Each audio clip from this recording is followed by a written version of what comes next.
Hello मेरे tricky family. तो मैं आपका प्यारा फिजिक्स टीचर रोहित सर। तो आज हम लोग एक नए चैप्टर को स्टार्ट करेंगे जिस चैप्टर का नाम है कैपेसिटर एंड कैपेसिटेंस। जितने भी वीवीआई क्वेश्चन है मैं आऊँगा, नेक्स्ट लेक्चर भी आएंगे इस चैप्टर के। तो जितने भी लेक्चर में हो सकते हैं उतना मैं लेक्चर लेके आऊँगा।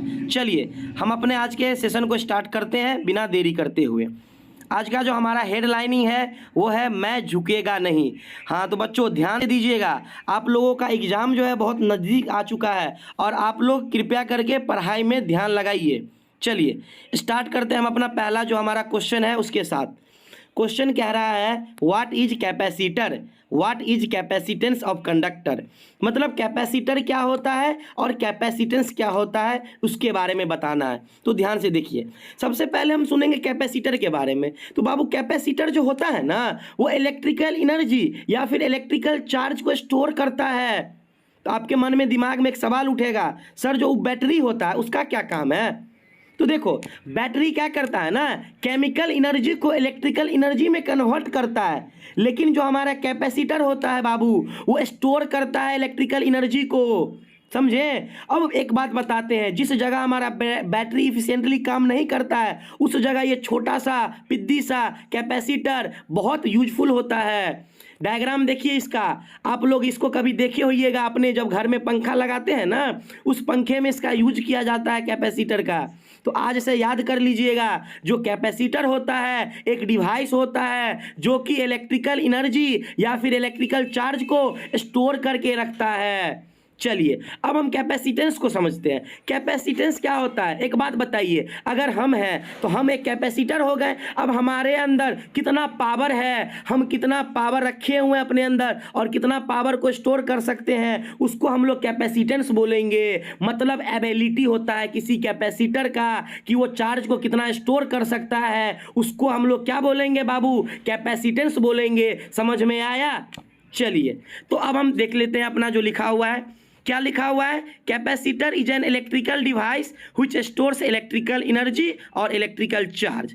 नेक्स्ट हमारा क्या है, capacitance of any capacitor is its ability to store charge. ठीक है, अब इसका कुछ फॉर्मूला होता है, वो होता है C बराबर Q बाई V, चार्ज बटे पोटेंशियल। यहाँ पे बाय मिस्टेक लिखा हुआ है Q इंटू V, तो टाइपिंग मिस्टेक हो गया है। आप लोग क्या लिखिएगा, Q डिवाइडेड बाय V। चलिए तो हमारा Q क्या हो गया, चार्ज, C क्या हो गया कैपेसिटेंस और V क्या हो गया बाबू, पोटेंशियल हो गया। चलिए अब इसका ऐसा यूनिट क्या होता है, फैराड होता है। क्या होता है, फैराड। ऑब्जेक्टिव में आ सकते हैं आपके, इसके ऐसा यूनिट क्या होता है, फैराड। चलो नेक्स्ट क्वेश्चन आते हैं। बहुत प्यारा क्वेश्चन है, बहुत अच्छा क्वेश्चन है, इसमें कुछ बना हुआ इमोजी भी बहुत प्यारा लग रहा है। चलिए तो देखते हैं हमारा क्या क्वेश्चन है। Write the name of that physical quantity. कह रहा है कि उस फिजिकल क्वांटिटी का नाम बताइए जिसका ऐसा यूनिट लिखा हुआ है। ऑप्शन पहला में है कूलम पर वोल्ट, बी में है न्यूटन पर कूलम और सी में है जूल पर कूलम। चलिए देखते हैं। एक बात बताइए आप लोग, कूलम पर वोल्ट, कूलम किसका बाबू यूनिट है फिजिकल क्वांटिटी का, चार्ज का। और वोल्ट किसका होता है, पोटेंशियल का। अभी हम पढ़ के आए हैं ना, कूलम पर वोल्ट क्या होता है बाबू, कैपेसिटेंस। खत्म हमारा। अगला क्या है, न्यूटन पर कूलम। एक बात बताओ, न्यूटन किसका होता है, फोर्स का। कूलम किसका होता है, चार्ज का। तो फोर्स बट्टे चार्ज, फोर्स बट्टे चार्ज पिछले चैप्टर में हम पढ़ के आ चुके हैं। क्या होता है फोर्स बट्टे चार्ज, वो होता है हमारा इलेक्ट्रिक फील्ड। क्या होता है, इलेक्ट्रिक फील्ड। अब चलिए नेक्स्ट हमारा है जूल पर कूलम।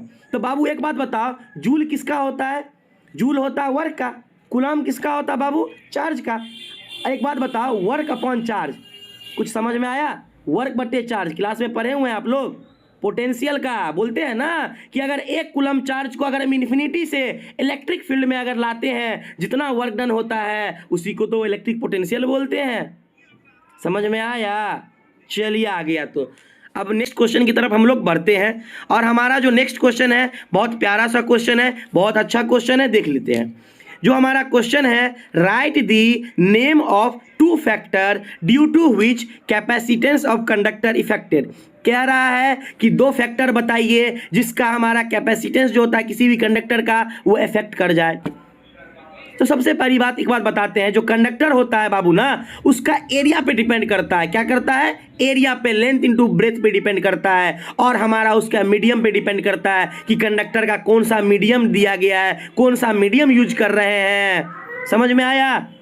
चलिए अब हमारा जो नेक्स्ट क्वेश्चन है वो है write the relation between coulomb volt farad. Coulomb volt farad के बीच रिलेशन बताना है।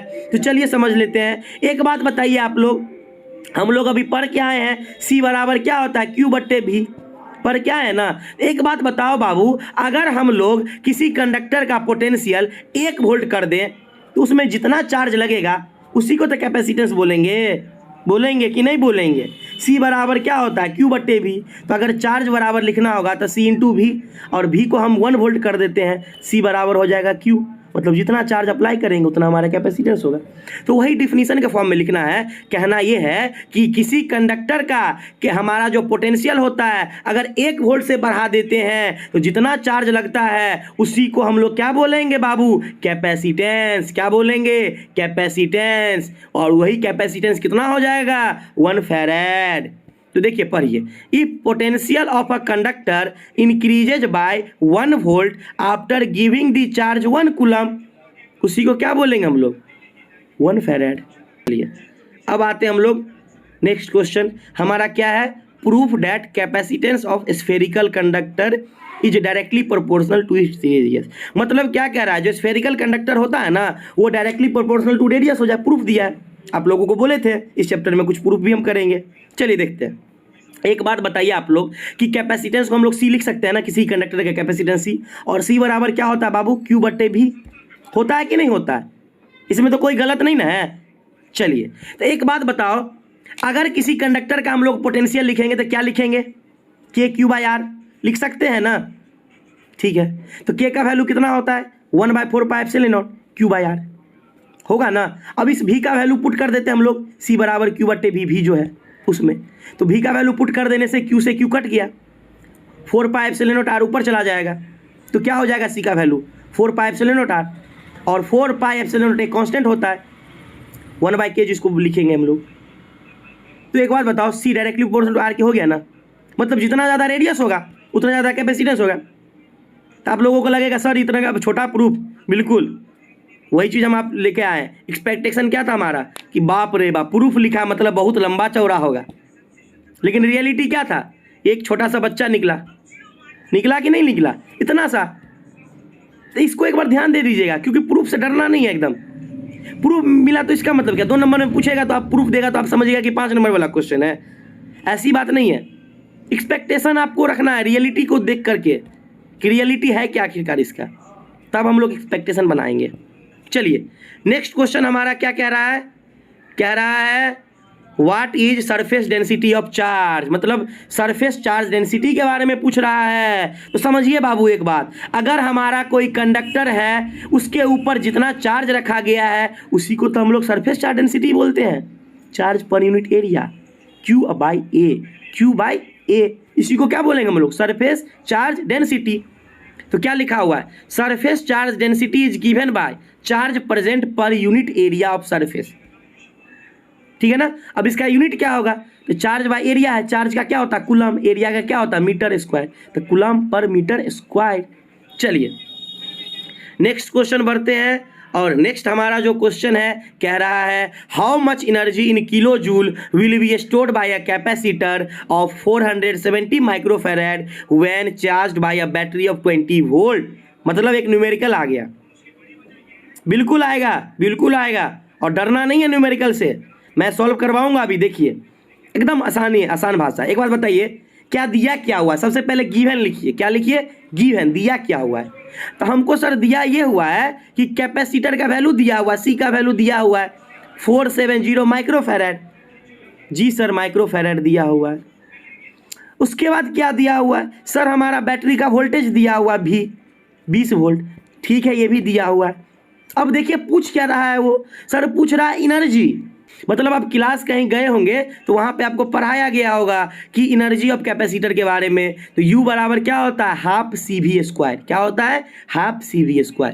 तो चलिए तो वही चीज़ यहाँ पे लिखा गया है कि एक बात बताते हैं आप लोगों को कि ऐसे ही लम्हा जो है वो गुजर जाएगा, ठीक है ना। नवंबर दिसंबर में तेरा एग्ज़ाम आ जाएगा। तो वही बात है, 1 महीना बाद आपका एग्ज़ाम है। आप लोग अभी खेल कूद कीजिएगा, पढ़ाई कीजिएगा नहीं तो क्या होगा एग्ज़ाम के पेपर में, आप लोग ऐसे मुंह देखिएगा। तो कम से कम इस चीज़ को ध्यान दीजिए। अभी आपके पास सिर्फ 1 महीना है। देख रहे हैं यहाँ पे क्या लिखा हुआ है, लम्हा लम्हा वक्त गुजर जाएगा, नवंबर दिसंबर में तेरा एग्ज़ाम आ जाएगा, थोड़ा पढ़ाई कर ले बेटा, तू कोई रणछोड़ दास नहीं जो ऑल इज वेल बोल के पास हो जाएगा। समझ रहे हो? तो ये फिल्म का कोई डायलॉग नहीं है, ज़िंदगी का डायलॉग है। चलिए आगे बढ़ते हैं। अब नेक्स्ट क्वेश्चन हमारा क्या है, सॉरी क्वेश्चन, इसका सॉल्यूशन यहाँ पे लिखा हुआ देख लीजिएगा एक बार आप लोग, ठीक है ना। चलिए इसमें क्या है, इसमें यही चीज़ है कि आप लोगों को तो बहुत कुछ पढ़ लेते हैं लेकिन एग्जाम में क्या आता है, इतनी सा आता है, पढ़ते समुंदर के जितना है, आता इतनी बड़ा है, मतलब 1 बाल्टी भी नहीं होता पानी, 1 गिलास के बराबर। तो वही चीज़ है, मैं जो पढ़ा था वो एग्जाम में नहीं आता है और जो मैं पढ़ता हूँ वो डेफिनेटली आता है, जो मैं नहीं पढ़ता हूँ डेफिनेटली आता है। सही बात है ना, इसीलिए बोलते हैं जितना मैं गाइडलाइन कर रहा हूँ आप लोगों को ना, जितना करवा रहा हूँ वो डेफिनेटली ही आएगा। आप लोग जो खुद से कर लीजिएगा उसमें बहुत फ़र्क होता है बाबू। तो जितना क्वेश्चन मैं करवा रहा हूँ ना उसको एक बार अच्छे से नोटबुक में पेन से एकदम लिखा कीजिए नोट्स को, और डेली सुबह में रिवाइज कीजिए उस क्वेश्चन को। चलिए नेक्स्ट क्वेश्चन क्या है, क्या रहा है, what is the effect of capacitance of parallel plate capacitor when dielectric placed between them. आप लोग क्लास में पढ़े होंगे पैरेलल प्लेट कैपेसिटर के बारे में कि 2 कैपेसिटर होता है, पैरेलल तरीके से अरेंज होता है, उसका कैपेसिटेंस क्या होता है। तो क्या ये रहा है कि उसके बीच में जब हम डाइइलेक्ट्रिक रख देंगे, बाबू दे पता है आपको डाइइलेक्ट्रिक का मतलब क्या होता है, डाइइलेक्ट्रिक होता है इंसुलेटर के टाइप का, समझ रहे हैं ना। उसको अगर बीच में रख देंगे तो क्या होगा, तो देखिए हमारे पास ये पैरेलल प्लेट कैपेसिटर है, अब डिस्टेंस क्या है दोनों के बीच का, d है।